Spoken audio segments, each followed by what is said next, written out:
Electron বিন্যাসের ক্ষেত্রে আফবাও নীতি অনুসরণ করা হয়। এখানে আফবাও কথাটার মানে হচ্ছে বিল্ডিং আপ। তার মানে কি, যে নিম্ন থেকে উচ্চ এরকম কিছু একটা। আর এখানে আমরা ইলেকট্রনের ক্ষেত্রে নিম্ন শক্তি থেকে উচ্চ শক্তির দিকে যাওয়ার কথা বলছি। ইলেকট্রন শুধুমাত্র এই জিনিসটাই কনসিডার করে যে এনার্জি কতটুকু, এনার্জি অনুসারে ও নিম্ন শক্তি থেকে উচ্চ শক্তি স্তরে যায়, বলতে কি নিম্ন শক্তির অরবিটাল থেকে উচ্চ শক্তির অরবিটালে গিয়ে থাকে। এখন এনার্জি মানে কি, এখন ইলেকট্রনের শক্তি বলতে বোঝাচ্ছে যে এখানে প্রধান কোয়ান্টাম সংখ্যা n আর সহকারী কোয়ান্টাম সংখ্যা l, এই দুইটার যোগফল অনুসারে ইলেকট্রনের শক্তি নির্ধারিত হয়। যেমন আমরা হচ্ছে অরবিটালগুলো যদি লিখি যে 1s 2s 2p 3s 3p 3d এভাবে করে, এটা আমরা জানি। তো এখানে 1s বলতে কি বোঝাচ্ছে, মানে এটার শক্তি কি হবে, n মানে হচ্ছে 1, আর এখানে l মানে হচ্ছে সহকারী কোয়ান্টাম সংখ্যা। সহকারী কোয়ান্টাম সংখ্যার ক্ষেত্রে আমরা জানি যে s এর মান হয় 0, p এর মান হয় 1, d এর মান হয় 2, f এর মান হয় 3, এভাবে। সো এখানে 1s মানে কি 1 প্লাস 0, আর 2s মানে হবে তাহলে 2 প্লাস 0, 2p মানে 2 প্লাস 1, এইভাবে এই ট্রেন্ডটা অনুসরণ করবে। যেমন 4p মানে তাহলে 4 প্লাস হচ্ছে p এর মান যেহেতু 1, তাহলে 4 প্লাস 1 5 হবে। সো আমরা এখানে যখন, এটা হচ্ছে একটা শর্টকাট, যে আমি 1s এর 1-এ আমরা জানি 1sই থাকে, এটা লিখলাম, 2-তে থাকে 2s 2p, সেটা লিখলাম, 3-তে 3s 3p 3d, এভাবে করে লিখব। লেখার পরে আমরা কি করব, এটা ডায়াগোনাল নিয়ম অনুসারে ইলেকট্রন বিন্যাসটা হয়। যেমন এখানে ফার্স্টে তাহলে 1s হবে, তারপরে 2s, তারপরে 2p, তারপরে 3s, তারপরে 3p, তারপরে 4s, তারপরে 3d, তারপরে 4p, তারপরে 5s, এভাবে করে যেতে থাকবে। আর আমরা এখন দেখি যে এই জিনিসটা, যে আমরা যে এই ডায়াগোনাল বা কর্ণের নিয়মটা অনুসরণ করলাম, এটা আমাদের শক্তির সাথে মিলে কিনা। এটা অবশ্যই মিলবে। এই যে এখানে 1s ছিল, সো এটার শক্তির মান হচ্ছে 1, তারপর হচ্ছে 2s, এটার শক্তির মান হচ্ছে 2, 2p এর মান 3। সো আমরা দেখতেছি যে নিম্ন শক্তি থেকে উচ্চ শক্তি স্তরে যাওয়া, আর এটা হচ্ছে একটা শর্টকাট নিয়ম আর কি, যে ডায়াগোনাল যেভাবে হচ্ছে সেটাই আমাদের মানে নিয়মটা অনুসরণ করছে। সো আমরা যদি এখানে পটাশিয়ামের ইলেকট্রন বিন্যাসটা দেখি, পটাশিয়ামের হচ্ছে পারমাণবিক সংখ্যা 19, সো এটার ইলেকট্রনও 19, সো 1s2, তারপরে হচ্ছে 2s, তাহলে 2s-এ দুইটা ইলেকট্রন প্রবেশ করতে পারে 2s2, পিতে হায়েস্ট 6টা ইলেকট্রন প্রবেশ করতে পারে, সো এটা 2p6 হবে, 3s-এর জন্য 3s2 3p6। এখন আমাদের কোয়েশ্চেন হচ্ছে যে তারপরের ইলেকট্রনটা কি তাহলে 3d-তে প্রবেশ করবে নাকি 4s-এ প্রবেশ করবে।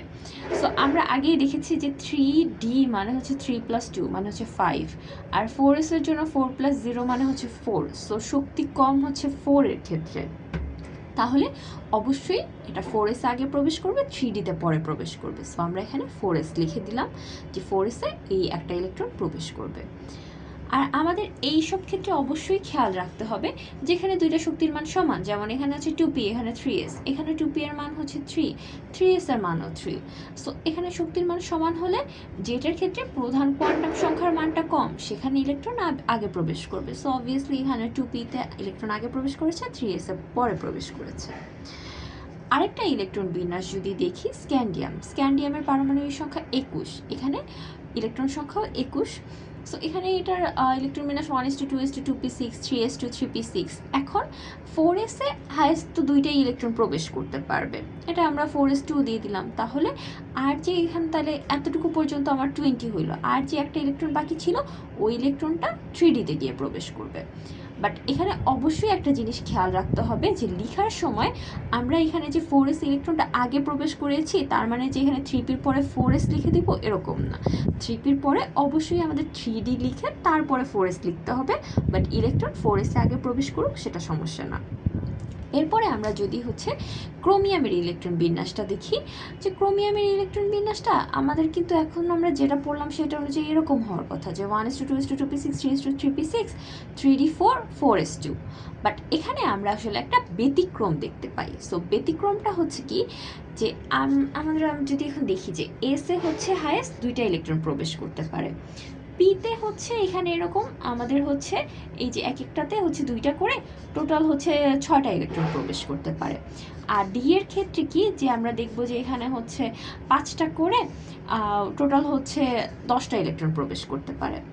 সো ইলেকট্রনগুলো মানে ইলেকট্রনের এই শক্তি স্তরটা তখনই স্টেবল থাকে যখন ইলেকট্রনগুলো মানে হাফ ফিল বা ফুল ফিল অর্থাৎ অর্ধপূর্ণ বা পরিপূর্ণ অবস্থায় একটা অরবিটালে থাকতেছে। সো আমাদের এখানে হচ্ছে 4s দুইটা ইলেকট্রন প্রবেশ করতে পারে, দুইটাই আছে, তার মানে এটা পরিপূর্ণ অবস্থায় আছে, খুবই ভালো কথা। বাট এখানে আমরা 3D-তে দেখতে পাচ্ছি এটা হচ্ছে 4টা আছে, তার মানে এটা তো স্টেবল হবে না। স্টেবল তখন হইতো যদি হয়তো বা এখানে 10টা থাকতো বা 5টা থাকতো। তো এখন আমরা দেখবো ওই সম্ভাবনাটা আসলে করা যায় কি না। এভাবেই করা যায় যে এখানে আমি তাহলে এই 4s-এ যদি একটা ইলেকট্রন রাখি আর 3D-তে যদি 5টা ইলেকট্রন রাখি, তাহলে এটা স্টেবল অবস্থায় থাকতেছে। সো পরমাণু এই স্টেবল অবস্থাটাতেই থাকতে চায়।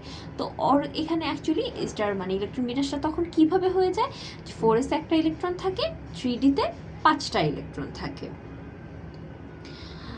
আর হচ্ছে এইখানে একটা ব্যাপার যে এই যে এস পি ডি এইটার কথা যে বলছি, সো এখানে এই ইলেকট্রনগুলো আসলে কিভাবে থাকে। এই যে এসে দুইটা ইলেকট্রন থাকে, আমরা জানি যে ইলেকট্রনগুলো এই যে ফার্স্টে সবগুলোতে হচ্ছে বিজোড় হয়ে প্রবেশ করে, তারপরে জোড় অবস্থায় প্রবেশ করে। আর এই ব্যাপারটা হচ্ছে পরের অন্যান্য নীতিগুলো নিয়ে তো এগুলো হচ্ছে ডিসকাস করা হয়েছে ডিটেলস, সো এটা এখন বলা হবে না। আফবাও নীতিটাই আমি জাস্ট বলছি। সো এই যে ক্রোমিয়ামের হচ্ছে 24টা ইলেকট্রন, এটা এইরকম এই যে অর্ধপূর্ণ পরিপূর্ণর এরকম একটা ব্যতিক্রম আমরা আবার কপারের ক্ষেত্রেও দেখতে পাই। সো কপারের জন্য ইলেকট্রন বিন্যাস যদি করি, যে কপার হচ্ছে কত 29। সো 29 হলে এখানে হচ্ছে 1s2 2s2 2p6 3s2 3p6 এই পর্যন্ত 18টা হয়ে গেল। তারপরে হচ্ছে আমরা এখানে হচ্ছে 4s-এ দুইটা দিয়ে দেওয়ার কথা, আর হচ্ছে 3D-তে 9টা দেওয়ার কথা। সো আমি যদি এখানে হচ্ছে দুইটা দিই আর এখানে যদি হচ্ছে 9টা দিই, তাহলে এখানে আমার ঠিকই পরিপূর্ণ হচ্ছে। বাট এখানে তো আমার পরিপূর্ণ হচ্ছে না, এখানে আমার হচ্ছে এটা অর্ধপূর্ণ হচ্ছে না, পরিপূর্ণ হচ্ছে না, কিছুই হচ্ছে না। সো এটা অ্যাকচুয়ালি স্টেবল হবে না। সো স্টেবল হওয়ার জন্য আসলে ইলেকট্রনটা কী অবস্থায় থাকে, এখানে 4s-এ হচ্ছে একটা ইলেকট্রন থাকে আর 3D-তে হচ্ছে 10টা ইলেকট্রন থাকে।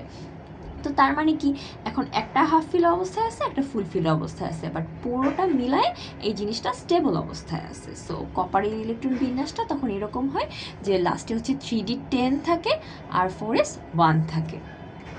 এছাড়াও আমাদের ইলেকট্রন বিন্যাসের জন্য হুন্ডের নীতি, পাওলির বর্জন নীতি, ওগুলো জানা অবশ্যই দরকার।